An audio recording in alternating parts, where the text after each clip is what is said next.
Amado Deus e eterno Pai, nas suas mãos nós colocamos agora, ó Pai, o nosso pastor Simval. Coloca, ó Pai, em sua mente, em seu coração, na instrumentalidade do Teu Espírito Santo, aquilo que nós necessitamos ouvir nessa noite. Abra o nosso coração e os nossos ouvidos para ouvirmos aquilo que Tu tens, ó Pai, preparado para nós, em nome do Senhor Jesus. Um momento, por gentileza. Amém. A paz do Senhor Jesus a todos. Amém. Eu vou pedir para você sentar, por favor. Glorificado seja o nome do Senhor Jesus. Estamos muito felizes por tudo que Deus tem derramado sobre as nossas vidas, por tudo que Jesus tem proporcionado a cada um de nós. Meus queridos irmãos, nesta noite eu quero meditar com os irmãos numa parte da palavra de Deus, uma porção da palavra de Deus, e eu creio que Deus falará conosco, porque sempre que lemos a sua palavra, né, Deus fala conosco. Isaías diz que essa palavra não volta vazia, né? Antes ela vai e cumpre o propósito para qual o Senhor a designou, né? Então eu creio que Deus falará conosco nesta noite de alguma forma. E o que eu queria dizer para os irmãos hoje é que Deus não se deixa escarnecer. Tudo que o homem faz, ou tudo que o homem semeia, tudo que o homem planta, ele colhe. Eu vou inclusive pedir auxílio dos irmãos do mídia, porque nós vamos fazer uma ministração expositiva e talvez a gente vai navegar em alguns versículos da Bíblia. Então fiquem atentos, porque quando eu mencionar algum versículo aqui, eu quero que você projete, por gentileza. Então, eu quero falar aos irmãos, teor da ministração, a moral da história que eu quero compartilhar com os irmãos hoje, está baseada nesse versículo de Gálatas 6,7. Gálatas 6,7 vai dizer: Deus não se deixa escarnecer. Tudo que o homem semear, ele vai colher. Se você semear amor, você vai colher amor.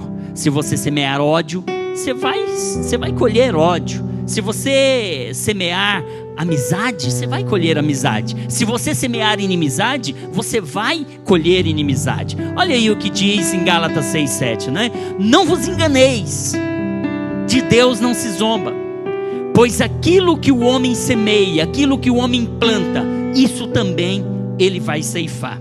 Amém? A moral da história, o que eu quero pregar aos irmãos hoje é isso daí.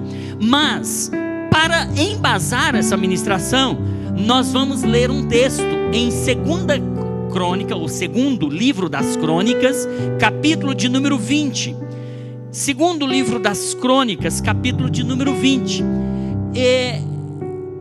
Segundo livro das Crônicas, capítulo de número 21, perdão, versículo que é o 20. Crônicas 21, 20.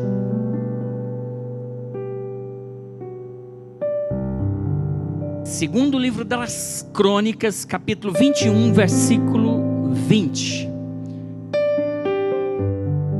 Queridos,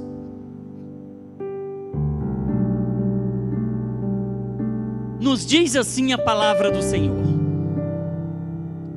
era ele da idade de 32 anos quando começou a reinar, e reinou 8 anos em Jerusalém.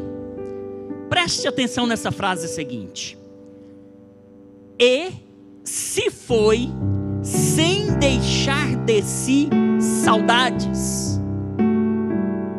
Nós estamos falando do rei Jeorão. Nós vamos daqui um pouquinho falar mais sobre ele. O rei Jeorão, ele era da idade de 32 anos quando começou a reinar. Reinou 8 anos em Jerusalém, e ele se foi, e ninguém sentiu falta dele. Ele não deixou saudade. Alguns talvez tenham dito: está indo tarde demais. Bom que ele morreu. Sepultaram-no na cidade de Davi, porém não no sepulcro de Davi. Amém? Então, queridos, como eu estava dizendo, como diz o versículo aí, esse homem se foi sem deixar de si saudades. E eu vou explicar para os irmãos por que isso aconteceu. Existem pessoas que passam pela nossa vida, e quando passam pela nossa vida, de alguma forma essas pessoas marcam a nossa vida. Eu tenho certeza que cada um de vocês tem pessoas que passaram ou estão passando pela vida de vocês e que marcou ou está marcando a vida de vocês, quer seja positivamente, lhe trazendo alegrias e felicidades, quer seja negativamente, lhe trazendo desprazer e infelicidade. Todos nós, de alguma forma, em algum momento, vamos ter pessoas que passarão pela nossa vida e vai marcar a nossa vida. Eu tenho certeza que se você fizer aí uma retrospectiva e olhar para o seu passado e buscar na sua memória, você vai se lembrar de algumas pessoas que, quem sabe, caminharam com você por um certo tempo, e essas pessoas te marcaram, e você jamais vai esquecer essa pessoa, pelo bem ou pelo mal que essa pessoa lhe fez. Existem pessoas que, quando se separarem de nós, que quando nos deixarem, quer seja por um distanciamento em vida ou por conta da separação, por causa da morte, existem pessoas que, quando nos deixarem, elas vão deixar muitas saudades. Eu tenho certeza que você tem saudade. Saudades não é no plural, é no singular, né? Eu tenho certeza que você sente saudade de algumas pessoas que se foram da sua vida. Quem sabe se foi para nunca mais voltar? Quem sabe se foi para um lugar distante e você sente saudade? Outras pessoas saíram de nossas vidas como uma providência do universo, como uma providência divina, como uma providência do céu, em nosso favor, para nos livrar de más companhias, pois em nada elas contribuíram para a nossa felicidade, muito pelo contrário, trouxeram muita amargura à nossa alma. Este homem, que a Bíblia menciona ou narra a sua história, no primeiro ou no segundo livro das Crônicas, no capítulo de número 21, esse homem, diz a Bíblia, que ele se foi e não deixou de si saudades. Esse homem foi e a sua família não sentiu falta dele. Esse homem se foi, mas ele era rei. O seu povo, a nação, não sentiu dele saudade. Por que razão? Porque esse homem zombou de Deus. Porque esse homem quis escarnecer de Deus. E Paulo, escrevendo aos Gálatas, capítulo 6, versículo 7, nós lemos no início: de Deus não se zomba, com Deus não se brinca, de Deus não se escarnece. Tudo que o homem plantar, ele vai colher. Foi o que ocorreu com este homem, cuja história daqui um pouquinho nós vamos estar falando. Existem alguns casos, não é? Existem alguns casos, e eu creio que todos nós já presenciamos o que eu vou falar aqui. Existem casos em que, em vida, nunca se faz a essa pessoa um elogio. Elogio, às vezes, só se faz lá no culto fúnebre, lá na despedida. enquanto está em vida, pastor Lúcio, enquanto está em vida, as pessoas omitem o bem que elas fazem. Enquanto em vida, não dão flores. E eu gosto de uma canção do Paulo César Baruch, que fala que se deve dar flores em vida, porque depois que morre, não há sentido, não faz sentido depositar flores ali no túmulo, flores ali no caixão. Não faz sentido. Quer dar flores para alguém? Dê em vida. Não deixe para dar flores depois que a pessoa morre. Não fará mais sentido. Quer elogiar alguém? Elogie agora, em vida. Porque depois que morrer, não adianta fazer elogios. E eu até entendo porque que se faz pouco elogio em vida. Porque as pessoas têm dificuldade de se alegrar com os que se alegram. Paulo, em Romanos capítulo 12, lá por cerca do versículo 20, 21, ele vai dizer que a gente tem que chorar com os que choram e se alegrar com os que se alegram. Irmãos, chorar com os que choram é muito tranquilo, é muito fácil. Ver o irmão na luta, na prova, e é fácil chorar com ele. Agora, se você vir o seu irmão sendo exitoso, bem-sucedido, se você vir o seu irmão voando altaneiramente, se você vir o seu irmão conquistando, avançando, prosperando, crescendo, se você vê a sua irmã emagrecendo, ficando esbelta, fina, bonita, é muito difícil às vezes para alguns fazer o elogio. Por quê? Existe uma palavrinha aí no meio do caminho chamada inveja. Irmãos, eu nunca vi um invejoso elogiar o seu próximo. Eu nunca vi um invejoso elogiar uma pessoa com sinceridade.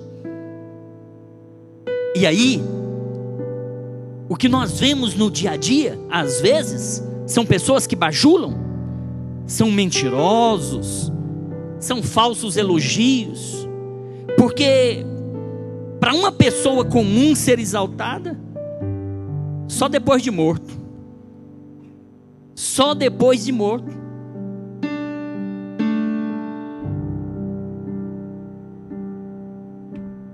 Te criticam. Se você é educado, te criticam. Se você é magro, te criticam. Se você é uma pessoa altruísta, te criticam. Se você é gordo, critica.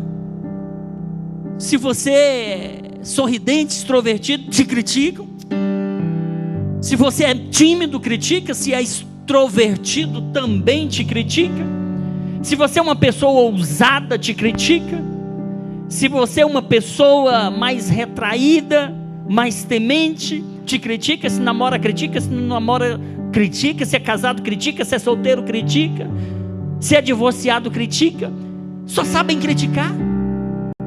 Só sabem criticar. Se é pobre, critica. Se é rico, critica. Se é organizado, critica. Se é otimista, critica. Se vai para a igreja, critica. Se você está no ministério, critica. Se você não está no ministério qualquer da igreja, te critica. Agora, quando morre, quando está lá no velório, era uma pessoa tão boa, era uma pessoa maravilhosa, era um ser iluminado. Já ouviram esses elogios em cultos fúnebres? Era uma pessoa alegre, feliz, era uma pessoa cheia de sabedoria. Essa pessoa era tão educada, era uma pessoa cortês. Cada um que vai e fala tem que fazer o elogio. Era um bom amigo, um grande amigo. Era pontual, pessoa sincera, era uma pessoa honesta.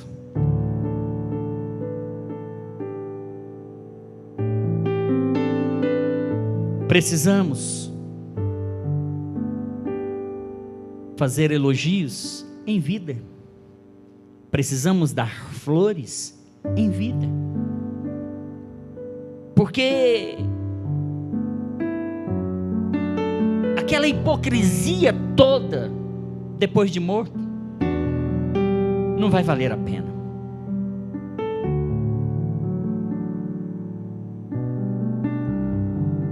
Dependendo de como você proceder nessa vida, quando você for, vão ter saudade de você. Mas dependendo da maneira como você proceder nesta vida, quando você for, será como esse rei que se foi. E diz a Bíblia: de si não teve saudade. É a Bíblia que está dizendo. Agora por quê? Vou dizer para os irmãos quem é essa pessoa que morreu e dele não se sentiu saudade. Capítulo 21 do livro de 2 Crônicas vai nos contar a história de Jeorão, quinto rei do reinado de Judá. Para os irmãos compreenderem, nessa época, a nação de Israel estava dividida em 2 reinos. A nação de Israel, por um tempo, ela teve um reinado único. As 12 tribos de Israel, que representavam os 12 filhos, né, de Jacó. Essas 12 tribos estavam sob um único governo. Na época de Davi, Reino Unido. Época de Salomão, Reino Unido. Davi reinou sobre as 12 tribos de Israel. Salomão reinou sobre as 12 tribos de Israel. Mas quando Salomão morre, o reino logo em seguida vai se dividir. Essas tribos, elas vão se dividir. Na parte norte vão ficar 10 tribos, e na parte sul vão ficar 2 tribos. Israel, que tinha um único rei, a partir de agora vai ter 2 reis. Vai ter um rei lá representando ou liderando sobre as 12 tribos do norte, e vai ter um rei liderando as 2 tribos do sul. As 2 do sul era Judá e Benjamim. Jeorão, ele foi o 5º rei de Judá. O 5º rei de Judá. Contemporaneamente, ou no mesmo momento que ele está liderando as 2 tribos do sul, que era Judá e Benjamim, no mesmo período, parte do período, no reino do norte quem estava liderando era Acabe, cuja esposa era Jezabel. E esse Jeorão, ele era filho de Josafá. Josafá era filho do rei Asa. O rei Asa e o rei Josafá foram 2 reis bons que Judá teve. Quando esse moço, Jeorão, nasceu, Josafá, ele era rei. E ele viu o seu pai, Josafá, exercendo uma liderança fiel a Deus. Jeorão, filho de Josafá, viu Josafá sendo um homem temente a Deus, fazendo a vontade de Deus, adorando somente a esse Deus. De igual forma, esse Jeorão, o seu avô Asa, que era pai de Josafá, Jeorão viu também bons exemplos em seu avô. Jeorão foi um homem que teve exemplos de vidas para seguir, tanto do seu avô Asa quanto do seu pai Josafá. Josafá, diz a Bíblia, que certa feita, capítulo 20 de 2 Crônicas, a Bíblia vai dizer que certa feita, os filhos de Moabe e os filhos de Amon, um numeroso exército, vem contra Judá, e ele teme. A Bíblia vai dizer que quando esse grande exército vem para sufocar Judá, para acabar com Judá, o rei Josafá, ele vai ficar encurralado pelos adversários. Uma grande multidão fortemente armada estava pronta para atacar e para destruir Jerusalém. Não dava tempo para reagir, nem Josafá tinha recursos para resistir àquele aparato militar que pretendia varrer de uma vez por todas do mapa a cidade de Jerusalém. Ao saber da tragédia que estava iminente, ao saber que essa tragédia estava por acontecer, era humanamente irremediável, Josafá teve medo. E diz a Bíblia que ele se pôs a orar e a buscar a Deus. E ele faz uma oração a Deus, uma oração muito forte, uma oração muito poderosa. E ele fala: Deus, o Senhor sabe que nós somos pequenos diante dessa grande multidão. Nosso Deus, porventura o Senhor não os julgarás, porque em nós não há força perante essa grande multidão que vem contra nós, e nós não sabemos o que fazer. Porém, os nossos olhos estão postos em Ti. Olha que coisa extraordinária. O rei Josafá está diante de um grande perigo, ele não sabe o que fazer, mas ele não se desespera. Ele coloca os seus olhos em Deus. Eu ministrei aqui uns dias para trás aí, e eu falei que às vezes nós sofremos, ficamos com medo, entramos em ansiedade, em preocupações, porque a gente coloca os nossos olhos no problema e não colocamos os nossos olhos em Deus. Quando nós colocamos os nossos olhos em Deus, nós não tememos o inimigo, por maior que ele seja, porque o nosso Deus é maior de qualquer inimigo que nós venhamos a ter. Josafá é um exemplo disso. A Bíblia diz, olha, na oração dele: Senhor, nós não sabemos o que fazer. Mas tem um detalhe: nós estamos com os nossos olhos postos em Ti. Na continuação da oração dele, ou na continuação do texto, vai dizer que Josafá conclamou todo o povo de Judá, homens, mulheres, crianças, para proclamarem um jejum nacional. E eles então, tendo tomado essa atitude de buscar a Deus na hora da adversidade, a Bíblia diz que veio o profeta e fala para Josafá: olha, assim diz o Senhor, não temais, porque essa peleja não é vossa, mas é do Senhor.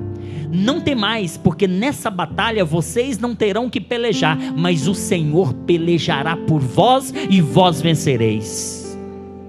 Olha a atitude de Josafá, que é pai de Jeorão, que nós vamos falar de Jeorão daqui a pouco. Josafá então, ele vai falar com Deus e vai levar o problema para Deus, vai colocar os seus olhos em Deus, ele vai confiar em Deus, ele vai orar, ele vai jejuar, ele vai reunir a família, ele vai reunir a nação, e falou: vamos jejuar. Capítulo 20 de 2 Crônicas, versículo 15, diz a palavra do Senhor, versículo 15 de 2 Crônicas 20, e disse: dai ouvidos todo o Judá, e vós, moradores de Jerusalém, e tu, ó rei Josafá, assim o Senhor vos diz: não temais, nem vos assusteis por causa dessa grande multidão, pois a peleja não é vossa, mas é de Deus. Coisa extraordinária. Tem batalhas que é pra gente, tem batalhas que não é pra gente. Tem batalhas que nós vamos entrar nelas e vamos vencer com as nossas estratégias, com os nossos recursos, com as nossas forças. Mas tem batalhas que nós temos que recuar e dizer: Deus, não dou conta. Deus, isso eu não posso. Deus, isso está fora do meu alcance. Aí nós vamos orar. Nós vamos colocar os olhos em Deus. Nós vamos jejuar, nós vamos reunir a família, nós vamos reunir a igreja, nós vamos reunir quem tiver que reunir, mas o caminho é orar, jejuar e confiar naquele que está sentado no trono.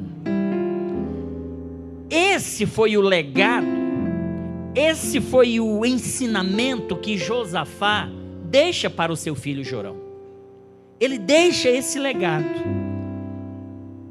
É sempre bom e muito importante que nós, pais, nos preocupemos com o legado que nós vamos deixar para os nossos herdeiros, porque a Bíblia diz que os nossos filhos são herança do Senhor. Qual o legado que eu vou deixar para o meu filho? Será que quando eu morrer, o meu filho vai se lembrar de mim e dos ensinamentos que eu dei a ele em vida, por meio do meu comportamento, por meio das minhas atitudes, por meio da minha postura? Pai, qual o legado que você vai deixar para o seu filho? Mãe, qual o legado que você vai deixar para sua filha?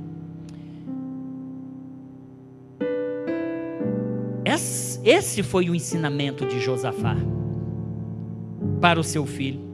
No entanto, nós vamos ver no versículo 20, no capítulo 21 de 2 Crônicas, nós vamos perceber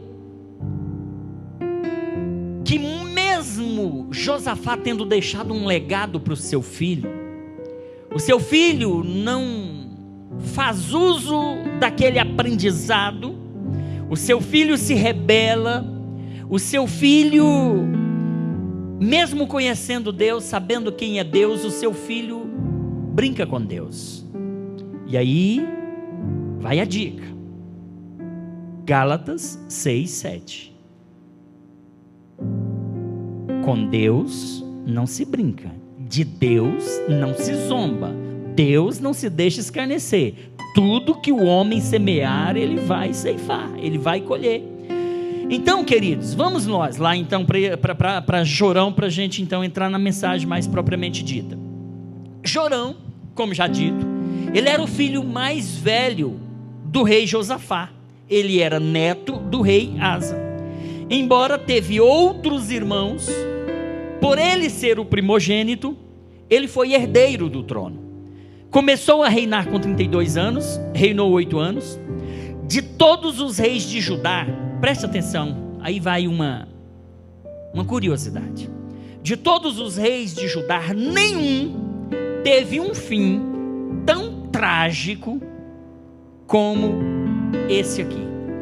De todos os reis de Judá, nenhum teve um fim tão trágico quanto esse filho de Josafá.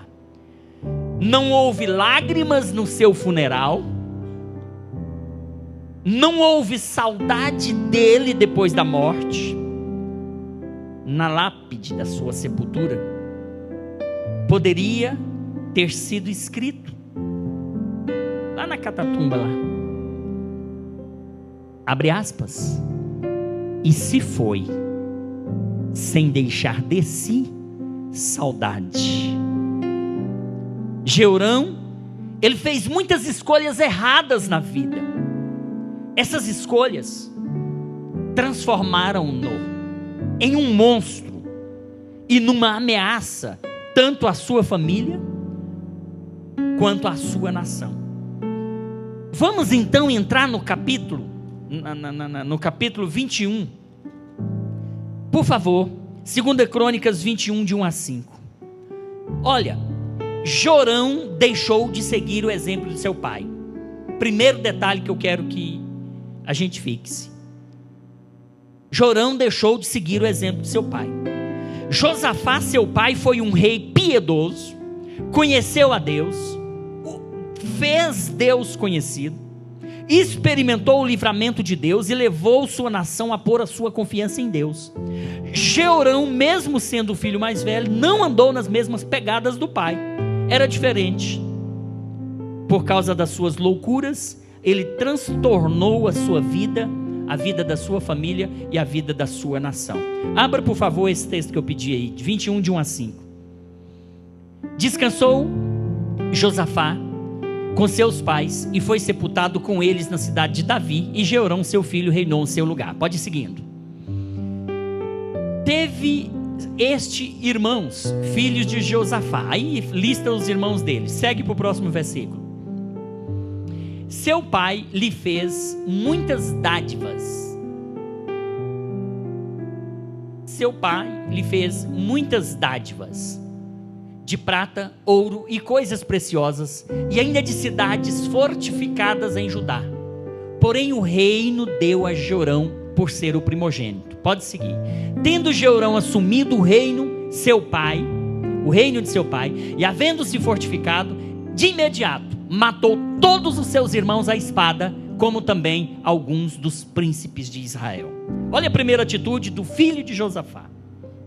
Assume o reinado, mata todos os seus irmãos, e a história conta, Flávio José vai dizer que ele mata os principais sacerdotes, ele mata os príncipes, porque ele não confiava em Deus, ele confiava na sua força, e ele temia que seus irmãos, ou ele pensava que seus irmãos eram para ele uma ameaça.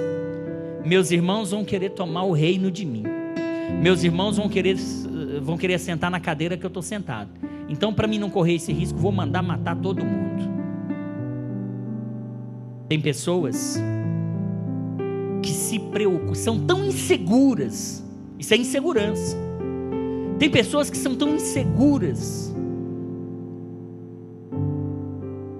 que por conta da sua insegurança ela comete atrocidades. Tem pessoas que querem resolver as situações com suas próprias forças, com suas próprias estratégias. Lembram quando Davi lá atrás, ele pecou, pecado de adultério com Batseba? O que ele quis fazer? Utilizando-se de sua cabeça, de suas forças, de suas estratégias. Primeira coisa que ele faz, manda matar o esposo daquela mulher. Manda matar, manda para frente de guerra. Ele comete um assassinato para encobrir um outro pecado. Esse não era o caminho. O caminho era o caminho da confissão, era o caminho do perdão, era o caminho da reconciliação, era o caminho da humilhação, era o caminho da humildade. Mas Davi, ele quer resolver do seu jeito. Muitas das vezes você quer resolver os problemas do seu jeito. Deixa eu lhe dar uma dica: do seu jeito vai dar errado. Busque a Deus, confia no Senhor, Ele tem a saída, Ele tem a estratégia certa, e a direção de Deus é uma direção correta, porque Deus não erra. A sua vai dar errada. Você está vivendo um problema e você começa a articular, você começa a concatenar ideias para tentar encontrar uma saída do seu jeito. A sua saída pode até resolver por um pouco de tempo, mas a saída de Deus, ela vai permanecer, e você vai crescer e prosperar dia a dia naquilo que você intenta, ou que intenta o seu coração. As nossas saídas, às vezes, nos leva a quebrar a cara, bater a cara no muro. Façamos como o pai de Jorão. Está com problema? Não sabe o que fazer? Não invente. Você tem um Deus que sabe. Vá pelo caminho certo. Faça como Josafá. Está com problema? Não sabe resolver? Está com medo? Está te deixando ansioso? Não está deixando você dormir? Deposite nele a sua confiança. Josafá disse: eu não sei o que fazer, mas quero te dizer uma coisa, Deus, os meus olhos estão postos em ti.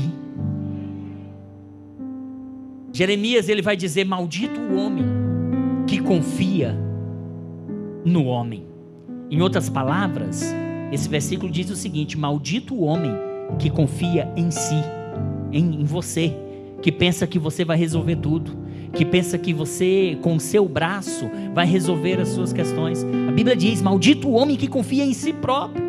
mas que bem-aventurado é aquele que teme ao Senhor e que coloca nele a sua confiança, porque quando confiamos em Deus, Deus provê um meio e Deus dá a solução para a gente. Jeorão, ele não segue o exemplo do seu pai, estava com medo de uma situação, preferiu resolver da sua maneira. Ele manda matar todo mundo, mandou matar a própria família. Ponto 2, Jeorão, ele deixou de buscar a direção de Deus para o seu casamento, e aqui é sério, e aqui é grave, e talvez aqui esteja a causa de tudo que aconteceu. Eu falei para os irmãos que enquanto Jeorão exercia o reinado na parte sul de Israel, sobre as tribos de Judá e Benjamim, contemporaneamente, no mesmo momento, lá no norte, Acabe estava reinando. A Bíblia diz, isso cá no Novo Testamento, mas no Velho Testamento está repleto de alertas de Deus, de recomendações, de determinação de Deus, de que nós não devemos, estou falando no texto do Novo Testamento, que é Coríntios, vai dizer o seguinte: não vos prendais a um jugo desigual com os infiéis. O que Deus estava falando ali, Paulo falando isso, não vos prendais a um jugo desigual com os infiéis, estava dizendo, o crente não deve casar com um ímpio, o crente não deve casar com um descrente. Isso está aqui no Velho Testamento em inúmeras passagens, quando Deus ordenou aos filhos de Israel: olha, vocês não devem casar com as mulheres destas terras. Sabe de uma pessoa que casou e quebrou a cara? Sansão. Juízes 13 a seguir. Sansão, um homem escolhido por Deus, desde o ventre, um homem separado para Deus, um homem que tinha tudo para ser uma bênção e ser bem sucedido em tudo que fizesse, mas a Bíblia diz que num determinado momento ele vai gostar, ele vai enamorar-se de uma mulher lá dos filisteus, e seu pai e seus pais e sua mãe, seu pai e mãe, vão chegar para ele e vão falar: meu filho, mas como assim? Não existe uma mulher entre o nosso povo, aqui entre os hebreus, para que você possa se casar com ela? Você vai casar exatamente com uma filisteia? E olha que os filisteus eram pessoas que eram para ser destruídas, eram inimigos de Israel. Olha o que diz 14: desceu Sansão a Timna, e vendo em Timna a uma mulher das filhas dos filisteus, subiu, declarou a seu pai e a sua mãe e disse: vi uma mulher em Timna dos filhos dos filisteus, agora pois tomai-a por mulher para mim. Porém seu pai e sua mãe lhe disseram: não há porventura mulher entre as filhas de teus irmãos, nem entre todo o meu povo, para que tu vás tomar mulher dos filisteus, daqueles incircuncisos?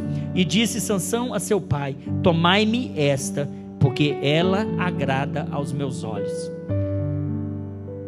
Existia uma determinação, era proibido por Deus que os filhos de Israel, os hebreus nessa época, se casassem com com mulheres moradoras dessas nações que eram inimigas de Israel. Deus falou: não case com essas mulheres, por uma razão, porque eles adoram outro Deus. Essas nações são pagãs, servem a outros deuses que têm mão, mas não apalpa, olho, mas não vê, boca, mas não fala, nariz, mas não cheira, perna, mas não anda. E Deus falou: não case com elas, porque se casar vai contaminar o nosso povo, vai trazer essas mulheres para cá. Daqui a pouco estão adorando aqui um monte de Deus de barro, de pedra, de sol, de lua, de animais, de tudo isso. Eram proibidos. E o Novo Testamento confirma isso: não vos prendais a um jogo desigual com os infiéis, porque que justiça há, 1 Coríntios capítulo 6, que justiça há entre luz e treva, entre luz e trevas. Queridos, a palavra de Deus ela não muda. Bíblia diz em Hebreus 13:8, Jesus é o mesmo ontem, hoje e o será para sempre. A palavra de Deus, ela é imutável. O Salmo 119, versículo 89 vai dizer: para sempre, ó Senhor, permanece no céu a tua palavra. Mateus capítulo 24 vai dizer: passarão os céus, passarão a terra, mas as tuas palavras elas não hão de passar. A palavra de Deus é imodificável, a palavra de Deus é imutável, não muda, ela é eterna, ela é eterna. A palavra de Deus não mudou, mas nós estamos vivendo uma geração hoje que não quer ouvir pai, que não quer ouvir pastor, que quer andar como Sansão. Não, eu quero essa. Mas meu filho, entre o nosso povo, entre os nossos irmãos, não tem uma mulher para vocês casar? Lá diz Sansão: não, eu quero essa filisteia mesmo.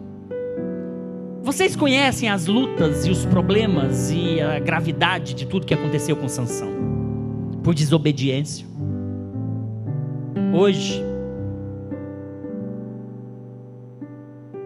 Hoje, nós orientamos a nossa juventude, nós orientamos o nosso povo,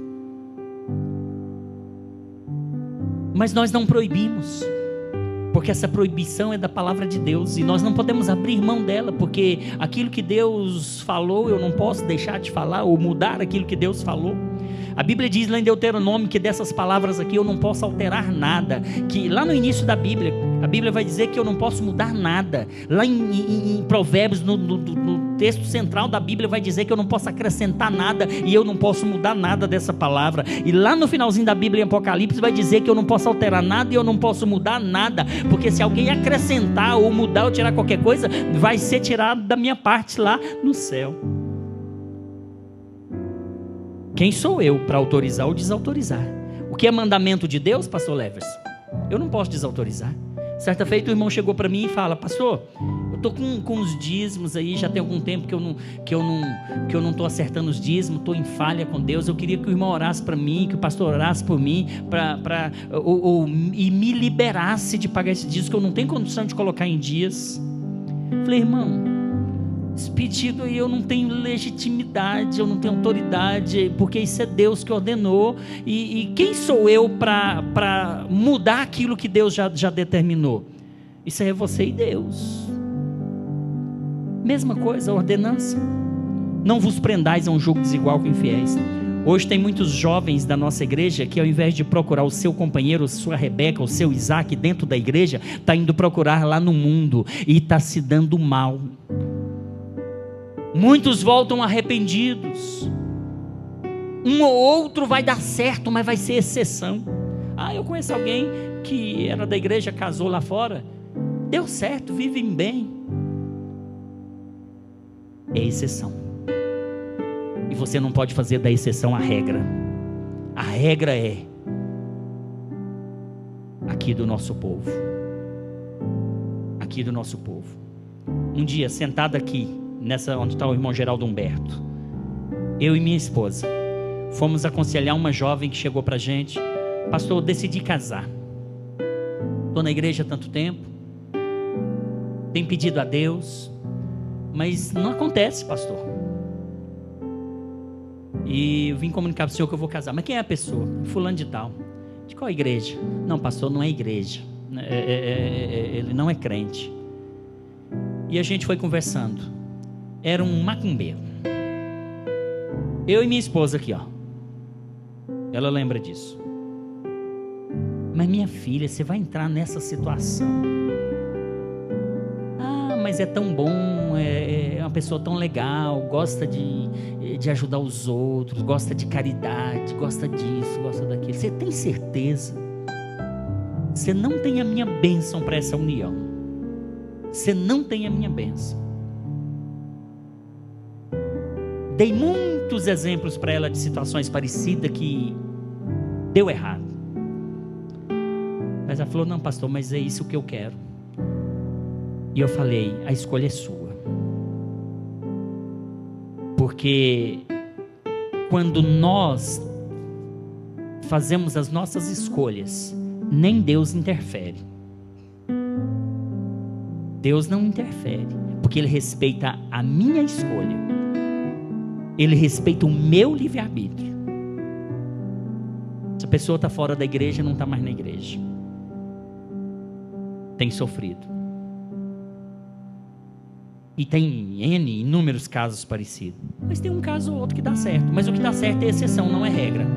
Ah, mas eu tenho uma amiga que foi assim, foi uma bênção e estão vivendo bem. É exceção. Não se baseie, não se apoie na exceção. Não se apoie na exceção. Olha só, segundo lugar, eu disse que Jeorão deixou de buscar a direção de Deus para o seu casamento. Sabe o que Jeorão fez? Ao invés de casar com alguém ali de Judá, ele foi casar com quem? Com uma filha de Jezabel. Ele foi casar com uma filha de Acabe com Jezabel. Ele foi casar com, eu não sei se a expressão certa é Atalia ou se é Atália. Eu não sei qual é a pronúncia correta, porque nos textos tem acento, noutros não tem acento. Mas se for Atália, vou falar para os irmãos quem era a esposa de Jeorão. Atália era filha de Acabe, lá do reino do norte, filha de Acabe, rei de Israel e de Jezabel. Ela casou com Jeorão, rei de Judá, filho de Josafá. Com este casamento, ela procurou pôr fim aos conflitos e conseguir uma união entre os dois reinos. Ela tornou-se regente do reino de Judá durante 6 anos, sucedendo após a morte de seu filho Acasias. Olha, na realidade, Atália não foi uma rainha do reino de Judá, não podia, porque ela era estrangeira, mas uma regente do reino. O texto bíblico deixa claro que ela não foi contada como uma rainha. Ela promovia o culto a Baal e trouxe o culto de Baal lá do reino do norte, onde a sua mãe Jezabel, onde o rei Acabe adorava o rei Baal. Ela trouxe esse culto lá para Jerusalém.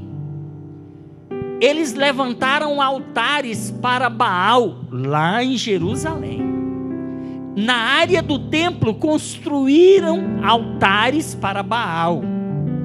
Jeorão, filho de Josafá, que viu seu pai dependendo única e exclusivamente de Deus nos momentos de dificuldade, ele então vai casar com a filha de uma mulher ímpia, que serve a um Deus ímpio, a um Deus pagão, a um pagão, e aí isso contamina a nação de Judá.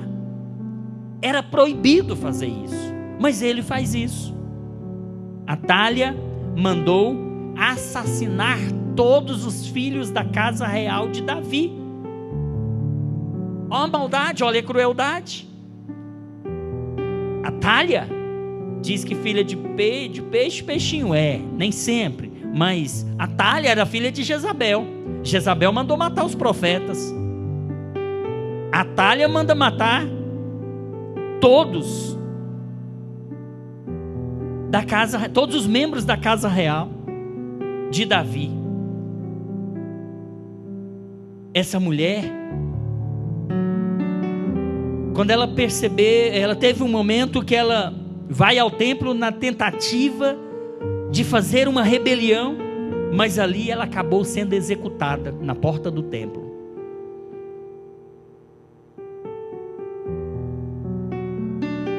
Jeorão, filho de Josafá, poderia ter seguido os bons exemplos do pai.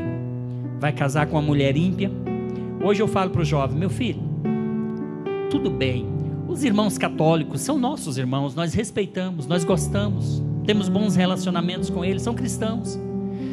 Você foi criado aqui na nossa igreja, agora você vai casar com uma pessoa que congrega ou que serve na igreja católica.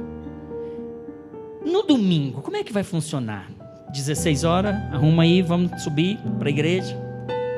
Aí, acabaram de casar, aí um vai para a igreja e outro vai para outra igreja. Vai dar certo isso? Vai começar a ter problema. Aí tem um filho, e aqui na nossa igreja nós temos até alguns casos, uns 2 ou 3 casos, que a mãe está aqui, o pai na católica, e o filho, a mãe quer trazer para cá, para ensinar nesses ensinamentos que ela foi criada. O pai já briga com ela e não quer deixar para cá, quer levar para a igreja católica, e fica naquele impasse. E aí começam a discutir, começam a brigar. Por quê? Porque ele quer levar para a igreja lá, ela quer trazer para a igreja aqui. Você percebe que a lógica, o óbvio, tá claro, não vai funcionar. Os relacionamentos de um vai estar lá, os relacionamentos de outro vai estar aqui. Então algumas pessoas fazem escolhas assim, pastor, mas vai ter problema, é inevitável, não tem como, vai ter problema. E temos alguns casos em que a pessoa casou e aí depois foi para a igreja de lá, não voltou mais. Nós amamos os nossos irmãos de qualquer outra igreja, respeitamos, mas são relações que a gente vê que vai dar problema. Jorão deixou de buscar a direção de Deus para o seu casamento. 2 Crônicas 21:6. Jorão, como disse, era genro de Acabe, sua sogra era Jezabel, foi buscar uma esposa na pior família do reino do norte. Esse casamento, longe de incentivá-lo a andar com Deus, induziu-o a fazer o que era mal perante o Senhor. Um casamento errado é fonte de muitos desgostos, causa de muita dor, palco de muitas tragédias. Olha aí, pode deixar esse versículo que estava. Andou nos caminhos dos reis de Israel, como também fizeram os da casa de Acabe, porque a filha deste e a sua mulher fez o que era mal perante os olhos do Senhor. O casamento de Jorão matriculou-o na infame escola da idolatria, porque a sua esposa era idólatra. Depois da sua morte, essa mulher chamada Atália continuou aconselhando Acasias, depois da morte de Jorão, o próximo rei, a proceder iniquamente. Ele não seguiu o exemplo de seus pais com relação ao casamento. Terceiro ponto, Jorão deixou de confiar em Deus para sustentar o seu governo. Ao assumir o trono, tendo se fortalecido, matou todos os seus irmãos à espada, bem como alguns príncipes de Judá.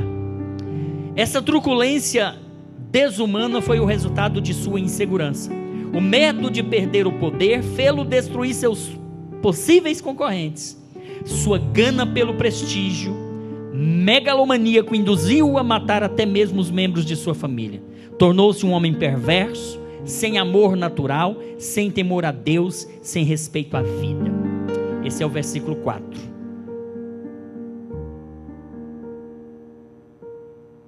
Em quarto lugar, olha o que diz o 4. Tendo Jorão assumido o reino de seu pai e havendo-se fortificado, matou todos os seus irmãos à espada. O que eu já disse aqui para os irmãos está aí no versículo 4. Quarto ponto, Jorão deixou de servir ao Deus vivo para promover a idolatria em sua nação. Está nos versículos 11 e 13. Em vez de imitar seu pai Josafá, homem piedoso, imitou Acabe, seu sogro. Tinha a orientação do pai, tinha o exemplo do pai, sabendo que o seu sogro Acabe era um homem mau, casado com uma mulher má. Ele prefere imitar o sogro e a sogra a imitar o seu pai. Em vez de promover a religião verdadeira em seu reino, ele disseminou em Jerusalém a idolatria e fez errar o reino de Judá. Ele liderou sua nação para longe de Deus, foi um líder nocivo à sua família e ao seu povo. Ele induziu sua nação a afastar-se de Deus. Caminhando para o fim, Jorão atraiu maldição sobre a sua cabeça e sobre a sua família e sobre a sua nação. Abra, por favor, nos versículos 14, no projetor, versículos 14 em diante. Porque Jorão abandonou os caminhos de seu pai e de seu avô, rei Asa, para seguir os perversos caminhos de seu sogro Acabe, Deus trouxe E aqui eu quero falar uma coisa para os irmãos. Deus trouxe grandes flagelos sobre o seu povo, seus filhos, suas mulheres e todas as suas possessões. Preste atenção. Eu disse que Paulo escreveu em Gálatas 6:7. Deus não se deixa escarnecer. De Deus não se zomba. Tudo que o homem semeia, ele colhe. E tem uma situação, irmãos, que é o seguinte: Deus, quando erramos, quando pecamos, o pecado vai trazer para nós consequências, sempre, sempre. Deus pode até nos perdoar, mas as consequências advirão, elas advirão. Georão, por conta da desobediência a Deus, Deus então permite algumas consequências na sua vida. E o versículo 14 vai nos dizer exatamente isso que estou dizendo para os irmãos. Eis que o Senhor ferirá com um grande flagelo ao teu povo, aos teus filhos, às tuas mulheres e a todas as tuas fazendas. Tu também terás uma grande enfermidade. Olha a colheita aqui, ó.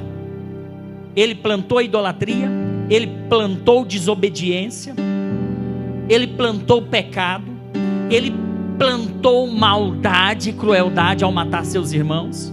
Ele planta essas coisas. O que ele vai colher?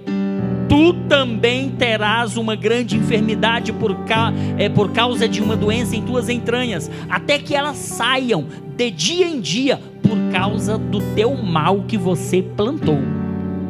Olha aqui, planta mal, colhe mal.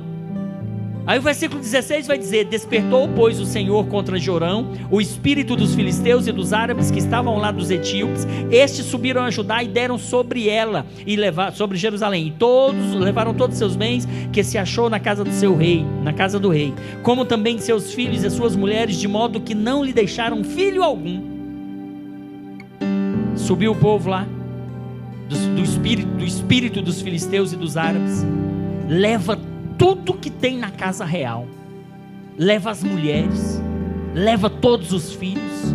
Ele fica só, doente, imprestável. Versículo 18: e depois de tudo isto, o Senhor o feriu nas suas entranhas com uma enfermidade incurável. Consequência do que plantou, consequência do que semeou. Se ele tivesse sido obediente como seu pai Josafá, como seu avô rei Asa, certamente ele teria tido vitória em todas as suas batalhas. Mas ele foi procurar na idolatria, ele foi procurar na mulher ímpia, ele foi procurar na sogra, que era uma mulher muito cruel, no rei Acabe, que era um homem muito cruel. Aí vem o versículo 20 que vai dizer que ele tinha 32 anos quando começou a reinar, reinou 8 anos e foi sem deixar de si saudades. Ninguém lamentou a sua morte. Mas ainda aqui, para a gente fechar, Georão colheu o que plantou. Lembra de Gálatas 6:7? Georão colheu o que plantou, pois foi atacado por uma doença assombrosa e incurável. Georão zombou de Deus, da graça de Deus, escarneceu da bondade de Deus, encheu Jerusalém de abominável idolatria. Ele virou as costas para Deus. Ele foi ferido por uma enfermidade que lhe trouxe terríveis sofrimentos e morte humilhante. Saíram-lhe as entranhas e morreu com terríveis agonias. Meu irmão, minha irmã, de Deus não se zomba. Meu irmão, minha irmã, com Deus não se brinca. Meu irmão, preste atenção no que você está semeando, preste atenção no que você está plantando, porque você vai colher exatamente o que você plantar, você vai colher exatamente o que você semear. Vamos ficar de pé. Jeorão, preste atenção, Jeorão viveu para fazer o mal e morreu sem deixar de si saudades. Depois de 2 anos de atroz sofrimento, Jeorão morreu. Sua morte, entretanto, não produziu lágrimas nos seus súditos, mas produziu alívio. O seu povo não lhe queimou aromas, nem lhe prestou homenagens. Ele se foi sem deixar de si saudades. Sua vida foi um fracasso, sua morte foi uma tragédia e seu legado foi um pesadelo. Que triste história de um homem que perdeu as melhores e maiores oportunidades da vida. Ele morreu sem voltar-se para Deus. Ele morreu sem reconciliar-se com Deus, muito embora conhecedor da palavra e da verdade. Como disse lá no início, a moral da história toda aqui é: de Deus não se zomba, com Deus não se brinca, o que eu semear, eu vou colher. Preste muita atenção nas sementes que você está semeando, porque a Bíblia diz que há caminho que ao homem parecem direitos, há caminhos que ao homem parecem direitos, mas o fim deles são caminhos de morte. Talvez você está semeando agora e está até usufruindo de algumas benesses momentâneas, mas acredite, tenha certeza, às vezes as sementes demoram um tempo para produzirem frutos, mas o momento da colheita vai chegar, o momento da ceifa chega, e é lá que se revelará se o que você semeou foi uma boa semente, ou se você semeou bem ou não.